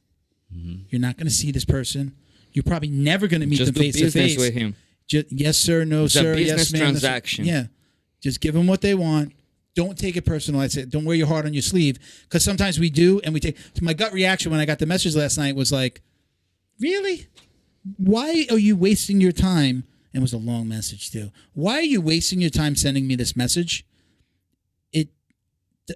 The best thing I could think of, and again, after getting advice from my wife, the fact that I didn't answer it, he's over there making him even madder. It's more aggravating. Yeah. So there you go. Or you just answer. That's nice. Man, I have on my Instagram also things I posted on my story. People that don't follow me, but go on my story and complain. Right? I think this is about me, and so yeah, that's somebody that's really into themselves. Yeah, that's very narcissistic. Yeah. It's all about me. People always think it's about them. No. I'm talking about jiu-jitsu. Don't worry about me. I like that you could see on the stories, right? You can see who's looked at it. Yeah. So it's every once in a while I'm surprised. I'm like, oh, I didn't even know that person followed me. They never comment, they never do anything, but they're looking at that. I know. Friends and haters. People I haven't seen in a long time and haters. What, Ghee or no Ghee? No Ghee. What's your favorite? No Ghee is my favorite. Is your go-to? For the moment. For the moment. Why? Because you could heel hook, bro. One, because I'm getting older, so it hurts less on my body. Yeah. And I think there's more opportunities now in Is it about the grips and things like that? Like when you say to hurt less on your body, what is Ghee doing to you? You hold your joint more, I feel like. Okay. Right, especially the fingers. Yeah. I love Ghee. I want tournaments in Ghee. But no Ghee is where I have more fun training. Yeah. Do you guys ever wake up with like your hands just cramped like that? Yes. And then you have actually a product called Penguin Fingers. Yeah, I've seen them. Yeah. They are awesome. Shout out Penguin Fingers. Yeah. Always on my corner, those guys. The guys are amazing. I've seen them, right? You could put them on individual fingers. Yes. Yeah. And now they have it for the wrist, so you can wrist lock people and then give a penguin fingers after. Sponsor me, penguin fingers. They got the CBD products too. They got everything. As a heel recovering company. But the main thing, of course, is the little ice packs for the fingers that just put it on through. It's really nice. What I do too, like in the morning, I use like the massage gun. Yep. So I've got to kind of hit everything. My back is, and then I have to use it on my arm, and then I use it on the hand. It definitely feels better, faster. Yeah, but I like the massage gun on the fingers. When I first started getting fingers stuck like this, I said, "What the hell is it?" Right? What are they like? Trigger finger? Is that a trigger finger they call it? But like the oddest fingers. Like I'll wake up and I'm. So now they work on his sleeve ice because you slide through the fingers. Slide through. Now they're working a bigger sleeve. Not the whole thing, but I think an elbow kind of bigger. Kind of thing can slip your elbow in. It's really practical. So no Ghee, what is your preferred? Well, you asked before. Takedown or pull guard? Pull guard. Pull guard. Now go to sub. Ghee or no Ghee is always going to be the Kimura. Ghee and no Ghee, or do you have? Is it different? I was gonna be the Kimura. Ghee is more like an old man sweep that I do, cross grip sweep from close guard to a mount. Okay, is that where you kind of drop their arm in? Like a tug of war concept. A cross grips is a system across your hand, the reaction is pull back, so I don't take it back. So whenever you pull back, I come up on top. Okay. Oh, you just pull right up? There's more to it, but I just trying to explain Yeah. a basic, simple concept. I pull you crossway, you pull me back, I go on top and get on top, 6 points. So because it pulls you into like the hip bump sweep? Oh, I'm going to steal that. It's really good. when you do these, do you have one instructional? Do you have more? You have two instructionals? Are those things they approach you? Or do you kind of get in their head? The very first one, how I find it was a while ago, so there's not many opportunities like now. So I went to the internet and I saw all the DVD producers, and then I copy and paste a message to like a fifth of them, and then all you need is one yes. Yeah. So somebody wanna produce to me, I made the Kimura DVD. It was a hit because I put a lot of work into it. It was my move. It was a big hit. BJJ Fanatics pick up to resell on their network. Gotcha. So I didn't go straight. I have a producer, made the DVD, sold it to BJJ Fanatics.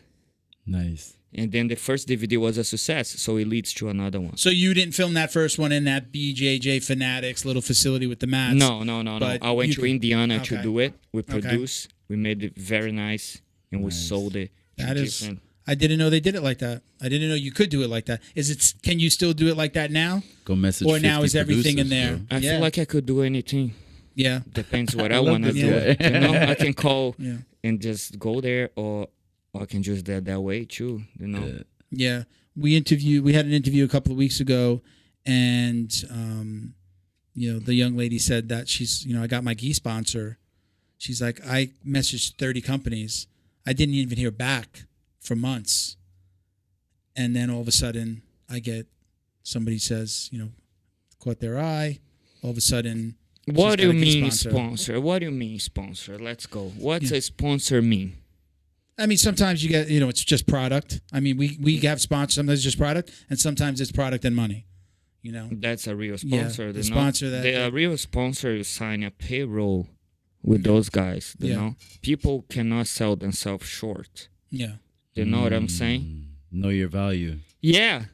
I know. I ain't not getting a sponsor for a T-shirt. Not anymore. Right? Yeah. You cannot be greedy. T-shirt and a paycheck. Both monthly. But look, I love it. I know. I see what you do. I follow your Instagram. You're always giving shout outs. You got Flow and Roll on right now. They are great.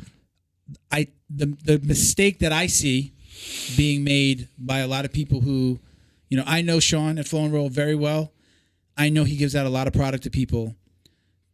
You want more product, make sure you're wearing that product. Make sure you're up on the podium. Hold that T-shirt. Do that other post. Show yourself on the beach in the hat. When you get a sponsor and you want to be on payroll, you cannot just gimme.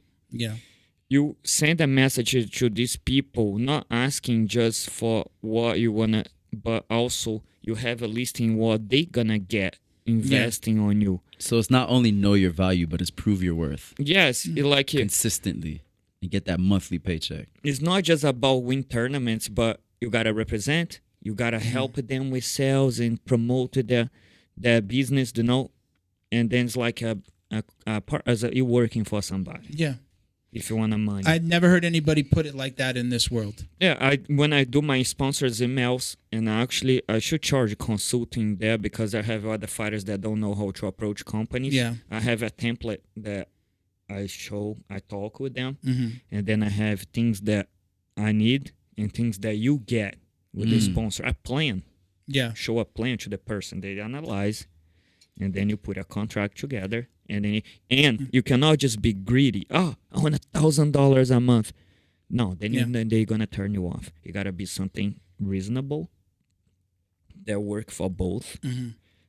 A value that is reasonable, and might not be much, but if you have 10 people paying you monthly, then it's something. Yeah.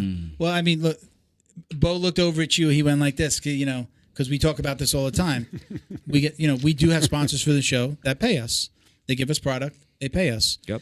And he's always trying to. I'm usually the person sending out those messages. I send them a message. Hey, would you like? Let's talk about what we could do together. And then we send them, like you said, what our packages are and what we'll do for them. Yeah, a little graphic, a little. Yeah. And I shouldn't say this on air. Even the guys that take the smallest package get way more than they ever bargained for. Yes. I put them on every post.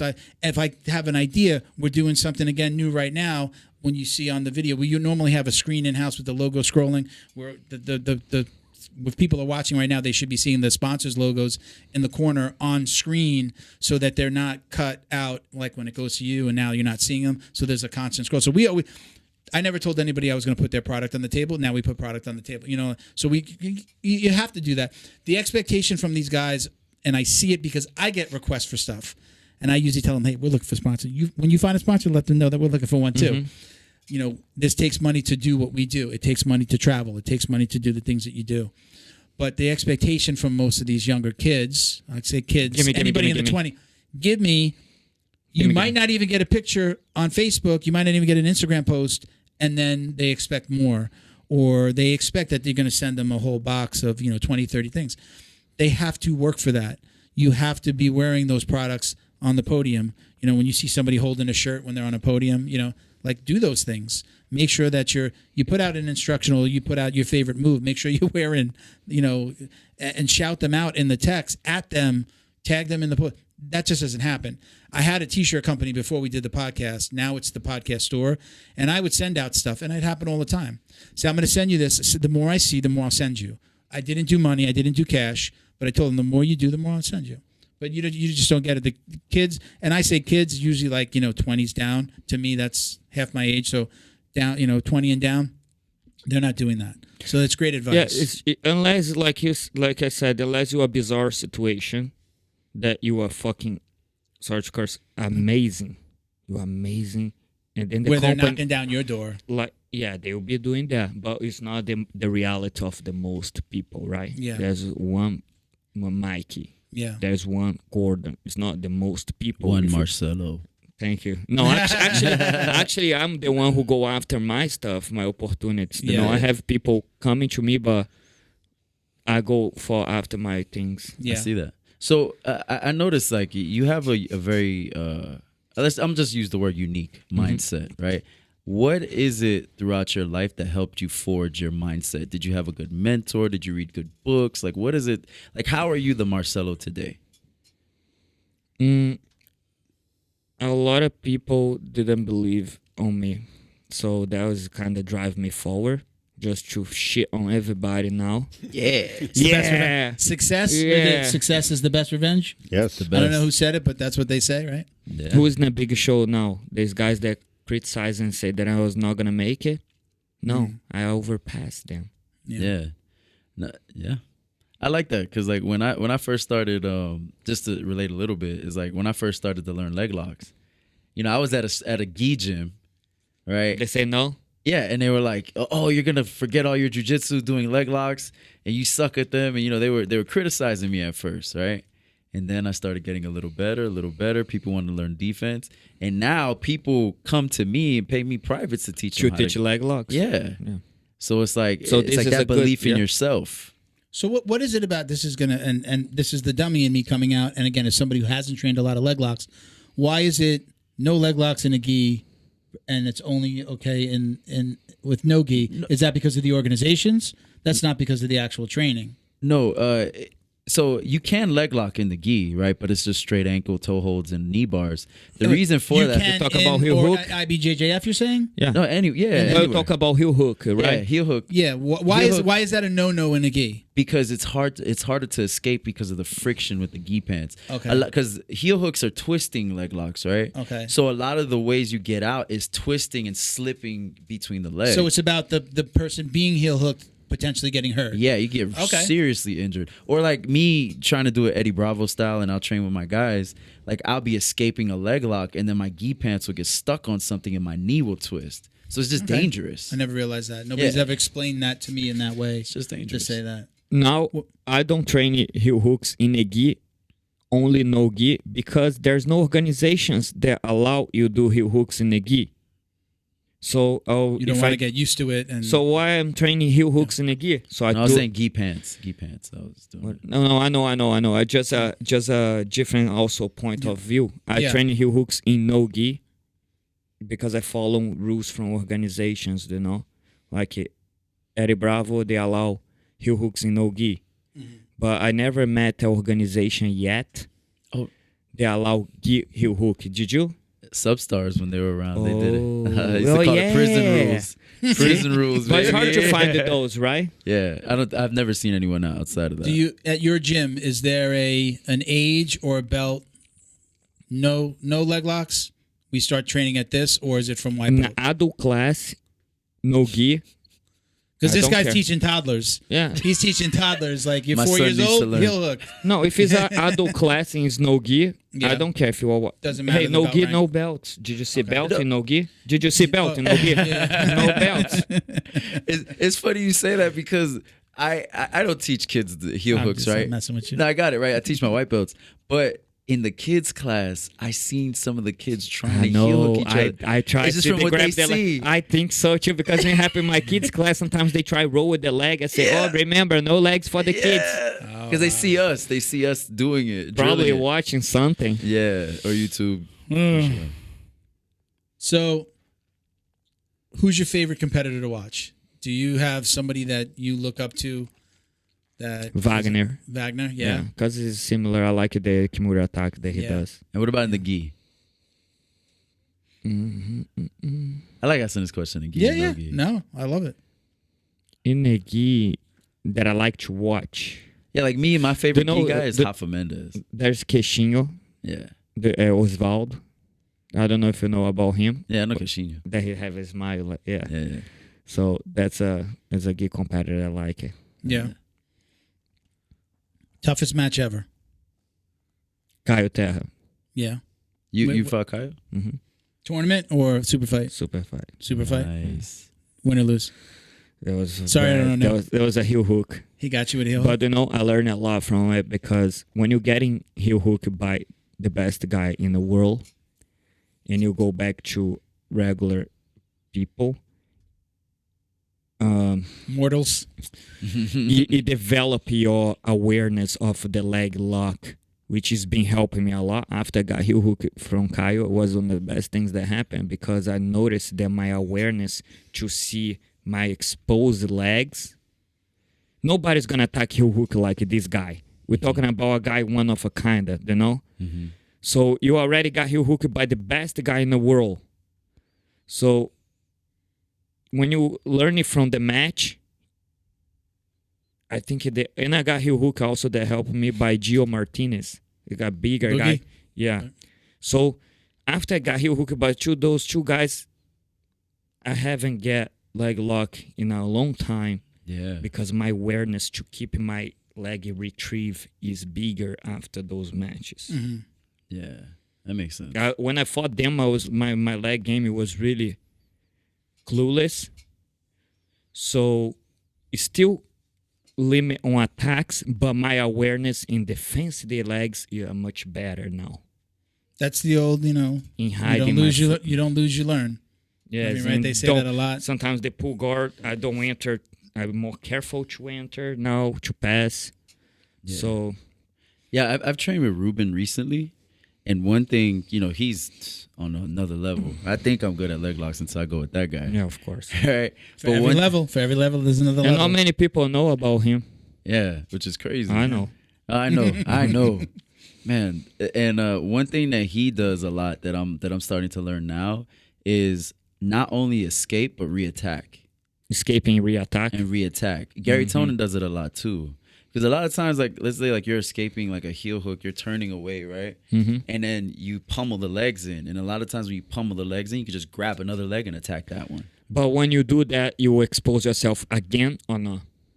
Depends on. Do you know what I'm saying? Because now you on his leg, your leg's not defensive anymore. So I'll give you an example. The outside, like just regular ashigarami and then the outside heel hook, right? If you push this leg off your hip, the guy, even if he has a good grip, it's extremely hard for him to actually finish it, right? So what I use it as is a false sense of security for them. Like they think they're gonna get you, but then this leg for them is exposed. So all you have to do is just grab. So this is off your hip already. They think they have this heel hook, and then you attack that top leg. So in that instance, you're not in trouble. Okay, for a split of second. No, you're just not. If you don't get him right away, would you stay on it? You're the angle that you have the superior angle. So it's in Gary Tonin's DVD, the Exit the System. He talks about it in like the very beginning, right? But it's one of those where you're safe as long as their foot isn't on your hip in the ashigarami when they're sitting. But if it's on your hip, then you're in danger. I need to study more DVDs though. Hey, come train with me, bro. I'll show you. I know, right? All the stuff I know. I went down to his gym. We had a guest that came in for a documentary. He was a guest on the show, but we brought him down. I was supposed to go the next week again.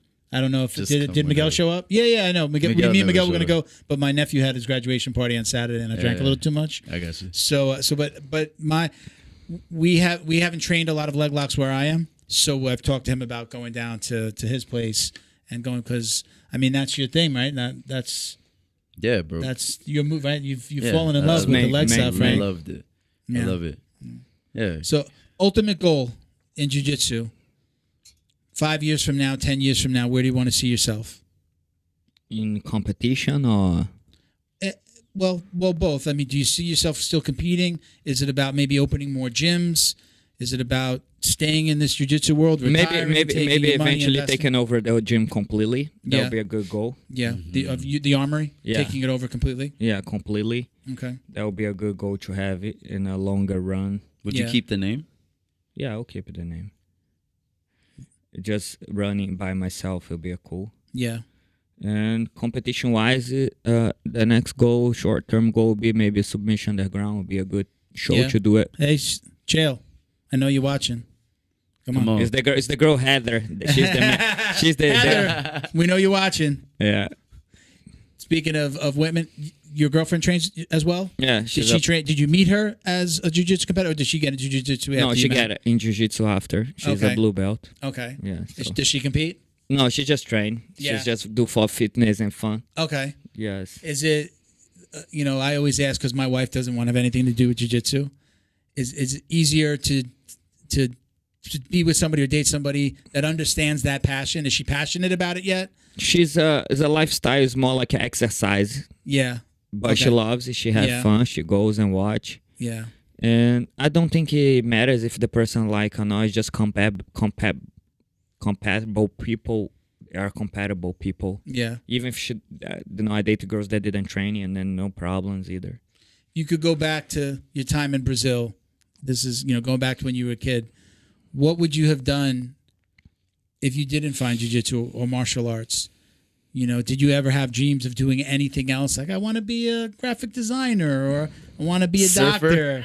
Ever? It was always jiu-jitsu? It was always jiu-jitsu? I was jiu-jitsu. So you're living the dream. You're doing what you really wanted to do. It just happened, you know. I was in Brazil just living and training, and I had a good family to take care of me when I was younger.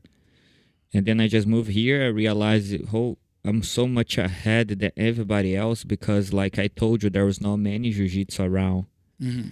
So I was like, might as well use that for something. And I started taking more serious when I got here. Yeah. I think in general, people with the warrior spirit, you're going to find something. Yeah. Whether it be jiu-jitsu, some other martial art, military, police, like you're going to do something. You just fall in something, right? Something, fall in your life, yeah. Because it's just a part of you. Like I said on the last podcast, it's like if you're not fighting something, you're going to end up fighting yourself. I mean, this is, for me, I find the same relief in doing jiu-jitsu as I do of doing this. Good. Like, for me, this is an extension. If somebody asks me what I want the podcast. I want to continue my journey. I'm not so worried about the belts anymore. I just want to get better at jiu-jitsu. I got to get to Drew and get them locks down. And be involved with that, right? And this is what I feel like I'm bringing something to jiu-jitsu by doing this. I'm learning. There's a selfish part. I'm learning. But we fell into this place where it was a lot of younger, like we have a lot of kids that watch. And like, you know, it was white. I can see from who sends the questions, who talks to us. It's like usually like purple and down. You know, like we have this niche that we filled. And I like when I hear from those people, like ask a question, like somebody sends a question to ask, or when somebody says, "Hey man, I really like that shit. That was great," or we get a comment. That's it's selfish for me, but I'm 48. I can't turn back the clock. But as I get older, I feel like this is what I'm gonna bring. And it's, you know, it's a way to jiu-jitsu. keep involved with jiu-jitsu, the sports that you love. Yeah. You added purpose to it. Right, that's how I fell into leg locks, right? So I had my match against Melo at Substars, right? We fucking rocked the house. Yeah. Then afterwards, I realized that all of our team had a big hole in their game, which was the leg locks. They kept getting leg locked. So I fell in love with leg locks because I wanted to learn so I could teach my team. And now there's such a great purpose behind it because I could teach people because this is the new wave. This is the thing that's going on in jiu-jitsu. And because I've studied so much, I'm able to share. And then, you know, you see me and Melo go back and forth like all the time. These like I got a jiu-jitsu bestie. They're arguing in my Instagram comments. The two of these guys, the friends going back and forth in the comments. So I see them having these little wars. He claimed he hates me, but he really loves me. You know what I mean? So, any regrets? Do you have any regrets in your travels and your jiu-jitsu journey? Maybe in my jiu-jitsu journey, not speak out for myself. When I was a lower belt, more, and let people kind of step on you. Yeah, I watched an interview that you did, and you talked a little bit about some haters and some people getting in the way of your black belt promotion. Yeah, that it probably took a little bit longer than maybe it should have. But it happened on the perfect date. It happened on the perfect day. It served a purpose. Tell them the date. My birthday day. 12/12/12. Oh shit! Really? Yeah. Oh, wow. My black belt and on my birthday. Oh wow! And I think did your original coach from Brazil? He flew here. And he tied that belt. He did. Officially. So I got every belt under the same guy. He flew here. Amazing. Oh wow! Amazing. He went to the Armory and he promoted me at the Armory. Yeah. Yeah, physically. Not those things that you hear through email. Yeah, your belt's on its way. Hey, now you promote you. Oh, that's nice, man. Yeah, he came over and just did. That's awesome. Older. He did the sacrifice to travel. Yeah, that's awesome. You say he's older now, right? Yeah, so he's not. He's older. He's not traveling as much. Does he still teach? Yeah, he's still teaching. Okay. That's good. I want to die on the mat. Good. Bury me in my gi. Yeah. Bury me in my gi, baby. I don't even wear a gi, but bury me in it. I want to die. Rhymes. The next heart attack is either going to be on the mat or having sex. It's one of those two. I'll take either one of those. But I want it a long time from now. Right? Yeah. Did you listen to Green Lights by Matthew McConaughey? What's that? Did you listen to Green Lights by or read Green Lights by Matthew McConaughey? No. It's a good story. It's a really good read or listen. But his dad died having sex. Really? Yeah. With a bag of Viagra. But what a way to go out. No. My wife looks at me every once in a while. She's like, "You okay? You breathing a little heavy? Yeah. Right? I hope she doesn't watch this one. She don't watch them. I bitched her for not watching. I'm like, you don't even watch? No, she's gonna watch. This is the one she's gonna watch. So, sponsors, give you the floor. You have any sponsors you want to shout out? Flow and Roll, shout out. They've been putting a lot of time. Sean's awesome. We love him. Yes, he's been putting a lot of time in big projects upcoming. He's passionate about it. Shout out Flow and Roll. Penguin Fingers, also In Mode, big sponsor. Okay, if you don't know about In Mode, you should look into it. And they are a public company, and their stocks you can make some money buying stocks there. So shout out to In Mode. Very cool. Anyone else? Armory, where can they find you? The gym. Armory Jupiter. I'm there full time teaching. Also, Leon Optics, sunglass company, Jiu-Jitsu Lifestyle. I don't know if you saw that. See that? No, I love those. I like. I had a pair. Cool. And I lost them. I know. In New York. Had them they fell out of my pocket. It's like bamboo. Hint, really lightweight. Hint. And they have different models. They are really cool. Leo Optics. Right Leo here. Optics, nice. Dope. Very cool. So those guys are really awesome. So Leil Optics will be sending you a pair of glasses. I hope so. Is With that a check. Like Us. Marcelo said, send the check. But remember, sometimes this is a good advice. If you're looking for a sponsor too, don't look just in the jiu-jitsu world. Yeah. Look out there. There's money out there to be made. It. True. Did you guys talk before you came out? Because he tells me that every day. I noticed that he has a very, very parallel mindset. Well, my mindset has always been, look, I have a full-time job, Monday to Friday. So I do what I can when I can. Mm-hmm. Luckily, we have more people that have been coming to us. A lot of times a lot of our sponsors have started out with us with doing a giveaway. Yes. Anybody that wants to do a giveaway, come to us. We'll do a giveaway. And then they see what we do and they see how we promote it. And then they're like, hey, what else can we do? What else can we do? And it's turned anyone that I've done a giveaway with, or every sponsor has done a giveaway with us at some point. But a lot of them started with doing the giveaway. Yeah. So again, my wife used to say, why are you giving away so much stuff for free? Because I love it. It feels good. It shows some good faith. And I'm as invested in the podcast as I'm asking somebody to be. How long do you have the podcast for? May is 2 years. Yeah. I don't remember the exact date, but I mean, I launched like the social media. I think we passed the day. Yeah, it was the beginning of May. I think we launched it. I think it's like May 4th. We launched the first one. I think we did it in April. And look how you're getting bigger. You have your own studio. Yeah. Both here accessing and doing all this nice. You guys should see this place. It's amazing. That's a beautiful view out there. And it didn't happen overnight. Yeah. Right? You work it to get to this point. So it took me, just about, what was it, about 2 months ago I built this. Yeah. Right? 2.5 months ago. Mm-hmm. And I got he had to take it out of his house. I mean, the original format was always this. Yeah. Mm-hmm. Round tables, let's talk about jiu-jitsu. Yeah. It wasn't a one-on-one format, but because of COVID, it turned into that, which I still like, but this is my favorite. To have somebody come in, shake hands, meet, I had this place sitting here doing nothing. I wasn't going to rent it out. So I said, you know what? Yeah. My brain just started going. I said, obviously, after 2 years, we're serious with this. So if you've never been to this podcast, you should come check this place out. You see? Waterfront. Yeah. No kidding. Yeah. On the other side of that wall, if you could see the view. Marble on the floor, whatever it is. It looks amazing. It's porcelain, but it looks like it looks awesome. What went through your mind when I'm like, yeah, it's an apartment? Did you think like, what the hell? Where am I going? No, I was like, oh, I'm driving to this crazy spot, and then out of nowhere, you just see the water. It was like you just come to like.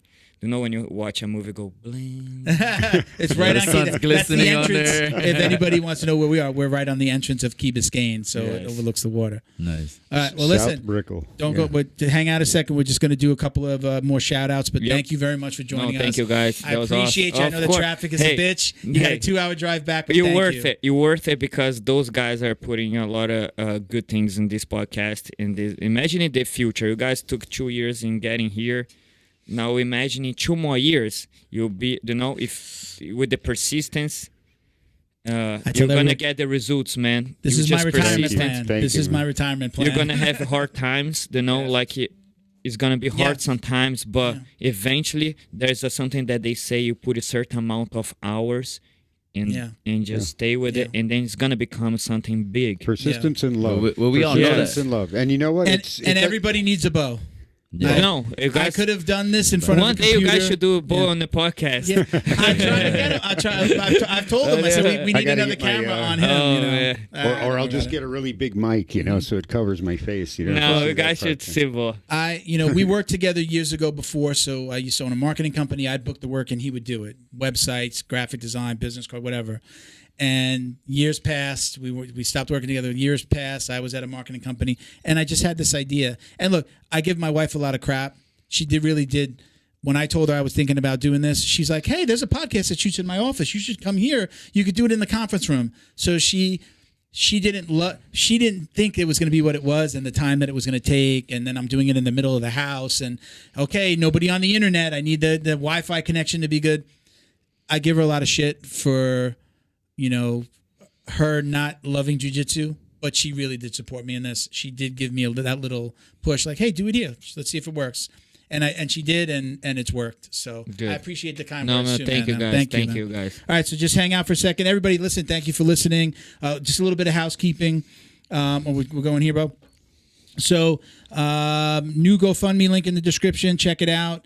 You can see everything or find and all the ways you can support or work with us. Just go to our Instagram at Jiu-Jitsu Dummies. If you click the link in the bio, it has every way where you can watch us, listen, support. There's links to all of our sponsors. You'll see everything there. If you want to donate to the foundation, again, the link is in the bio. If you donate at least $50, you get a mug. Like this guy right here. You get mugged. You get. It was a really. I get have a mug. one of those. Actually, the Thank better you. When he mug has with the black nicer. inside. It's Oh, not yeah. even this one. It's a better one that has the black handle. It's a better- You can get a choice of a mug, or Sean from Flow and Roll. He embroiders a belt. Nice. And he sends it to them. So if you donate $50 to the foundation, and the foundation, we award scholarships to kids, first responders, veterans.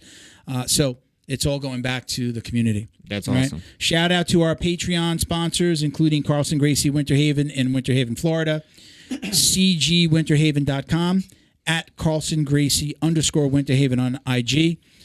Also, we've got Carlson Gracie Broward County down here in North Lauderdale. You've got CarlsonGracieBrowardCounty.com, or check their IG out at Carlson Gracie Broward County. We've also passed, he's actually been on the show, John Way Martial Arts in Plantation, Florida. JohnWayMartialArts.com, at John Way Martial Arts. No way. All righty.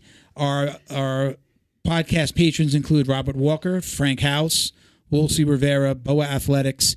Check them out on Instagram at BOA_athletics. We've also want to shout out Michael Pixley Jr., Jason Smiley, Britt Tavar, James Fisher, CJ Carroll, Mission 22, another great veteran organization. Chuck Red Door out in Hawaii. What's up, Chuck? And Roberto Santiago down here in Florida. Thank you for all you do for the show, Roberto. We appreciate you.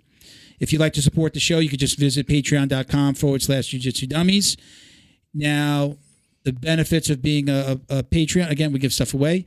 We give up to $100 of swag away. Sometimes it's a Ghee from Flow and Roll. Nice. Sometimes it's a $100 gift card to the podcast store. So we also, if you send questions for the show, you get put into that pool as well. We shake them up. Sometimes we use an app. Sometimes we put the names in a hat. We choose, and we do one winner every month for at least $100 worth of swag. Fightback CBD also will give us some CBD once in a while.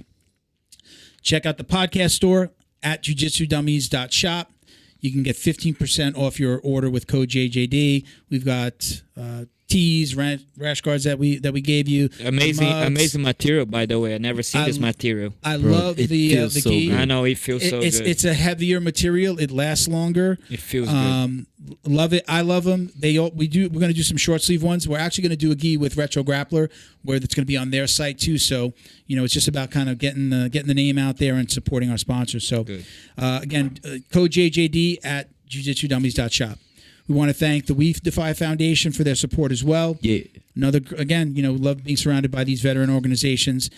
They are helping provide therapeutic relief to disabled combat veterans through jiu-jitsu. So they're awarding scholarships as well. They'll pay for your jiu-jitsu, find you a gym somewhere in the country. Your old gym was a... my current gym is. Yes. So did that just happen? So you are a what's the term? Like certified facility, right? There we go. Okay, so and we'll let you go ahead. Shout out your gym. A&M BJJ at A&M BJJ. Location is Fort Lauderdale, Florida. For those of you down here in Florida, it's that, what is it called? What's the go-kart thing all the way at the end of the building? Extreme Action Park off of I-95. It's that long-ass building all the way down at the end, right? And bro, I know that. You go there. You've done the go-karting. Yeah. His gym is down that building. No shit. Yeah, we get to train in $1 million facility. Everybody knows that building. If you're in Florida and you've gone anywhere, you pass it on the way down. You're going to see it off the highway. Yeah. So everybody knows that place. Oh, and anybody listening, if they want to come through Sunday, open mat, 12 o'clock, come through. Very cool. You could check out the We Defy Foundation at We Defy Foundation on IG and WeDefyFoundation.org. You can donate there. I've got my cool We Defy shirt on. They're doing an event. They've got you donate $50, you get a shirt. There's a workout you could do for Memorial Day, so that's why I was wearing it. I've also got my Peace, Love, and Jiu-Jitsu with my little flag on it. This is from the podcast store, everybody, so you can check that out as well. Last but not least, Fightback CBD. Get 20% off your CBD order at fightbackcbd.com with code JJD. We love you guys. We appreciate you. Wait. At Uncle Milty BJJ on IG. Wait. But go ahead. What'd I do? Quickly ask him the question. Oh, yes. I actually was going to leave it for last. Last question. It's a very important question. This is a big deal. So, I know that you're more of a Brazilian. no-gi guy, but do you or do you not wash your belt? No. You don't wash your belt? No Old school. washing my belt. Oh, Don't no. wash my belt. Oh, boy. You go Team powers in the belt. Hashtag powers in the belt. Maybe I spray with Lysol. That's it. Why don't you wash your belt? Just use that, not wash.